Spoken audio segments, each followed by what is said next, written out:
What's up guys, welcome to your 7th Java tutorial, and in this tutorial I'm going to be showing you guys how to make a basic calculator using variables and other things that we already learned so far. So in your last tutorial I showed you guys how to get input from a user using something called a scanner, and we're going to need that again, and I already imported it. So the first thing that we're going to want to do is go ahead and make a scanner variable. So let's go ahead and write scanner, and I'm going to name mine Bucky again.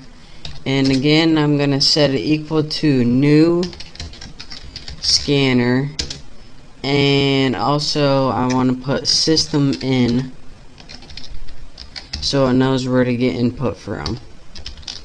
So write system.in, and that's all you need to do for now. The next thing we're going to need is 3 variables. We need 1 variable to hold the first number, 1 variable to hold the second number, and our last variable is going to hold the answer. So they're going to be doubles, by the way. So you can go ahead and declare them by writing double fnum for first num. Go to your next line and write double snum for second num. Or here's a neat little trick. If you have many variables of the same type, and by type I mean double or int or something like that, since you have many double variables, you can write them all on the same line. It's a nice little shortcut. So write snum and answer. You can name your variables anything you want. I just usually have a shorter variable since I don't feel like typing a whole lot. So the first thing we want to do on our calculator is just print a line of text that says enter first number so the user knows what to do. So go ahead, and you know how to write this system.out.println. And in your parameters just go ahead and write enter first num, and then put a little semicolon right there if you want. And now we can go, once we have that, all this is going to do is put a line of text enter first num on the screen. Now what we want to do is have a way to enter a number and have it stored in fnum. So go ahead and put fnum equals Bucky, and remember this is our scanner variable, and write next double. And that brings me to another point. Now in our last tutorial I showed you guys something called next line, and it was right here, and that was for strings. Each data type in Java, you need to give it its own method, since you need to tell what you're gonna be inputting in there so it knows how to save it.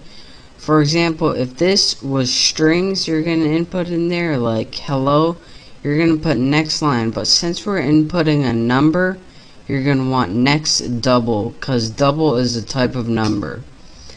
So now once we enter this number, and it can have decimal points, it's going to be stored in the variable fnum, and we're going to need that later.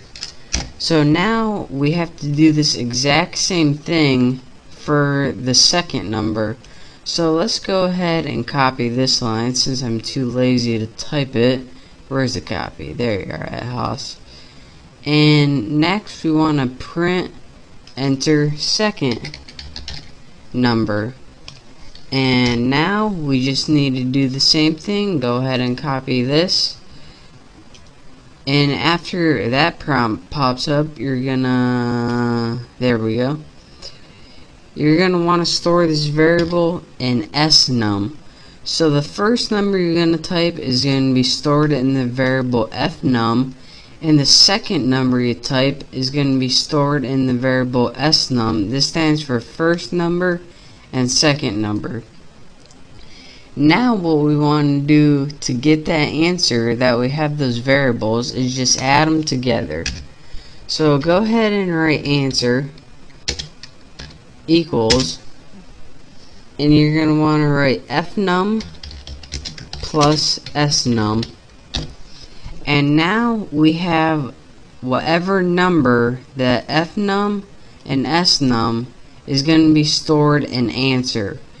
Now it's stored in there, but we need a way to output it to the screen to see what it was. So let's go ahead and write system.out.println, and in your parameters just write answer. And what this is going to do is output answer, whatever it was, to the screen. So go ahead and run this program, and hopefully I didn't get any errors.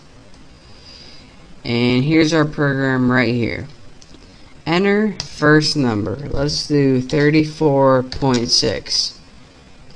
Move my cursor out of the way. Press enter. Enter second number. 54.2. Press enter. It's going to give us our answer, 88.80001. And this is actually something that I want to talk to you guys about, and I will be talking to you guys about it in the next tutorial. Well, probably not in the next one, but this brings me to a good point, which we don't have time to talk about in this tutorial, but I will get to shortly. So basically what I did, enter first number, entered it, enter second number, enter it, and then it gave us an answer, pretty much. And again, to walk you through this one last time, what I did is import the scanner so I could use the Java scanner. And then I wrote everything in my main function, because that's where the computer looks first. The first thing I did was write a variable for the scanner just so we could use it. Next, I made 3 variables that were double, which means numbers. First number, second number, answer. The first thing I did was have a little prompt that should set enter first number, just so I knew what was going on for the user. Next, I used that little scanner variable in the next double method to have whatever I typed in the keyboard to be stored in the first number. Then I just had something that says enter second number, and then I had it have the user input something else, and whatever they inputted that time is stored in snum. And then I just outputted whatever those two were, added together, the sum of that, and I just printed it out on the screen. So that's a very basic calculator, and it had one flaw in it, and that was giving us many decimal points, and I'll show you why that is in the I don't know what tutorial, but it's going to be coming up pretty soon whenever I deal with numbers.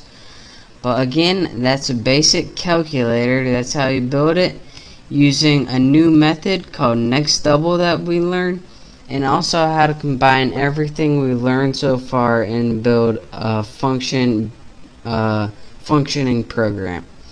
So again, practice this, get good with it, make sure you understand everything we did up to this point, and once you do, you're ready to move on to my next tutorial. So thank you guys for watching. Hopefully I see you next time, and don't forget to subscribe to my channel. So thank you, and I'll see you then.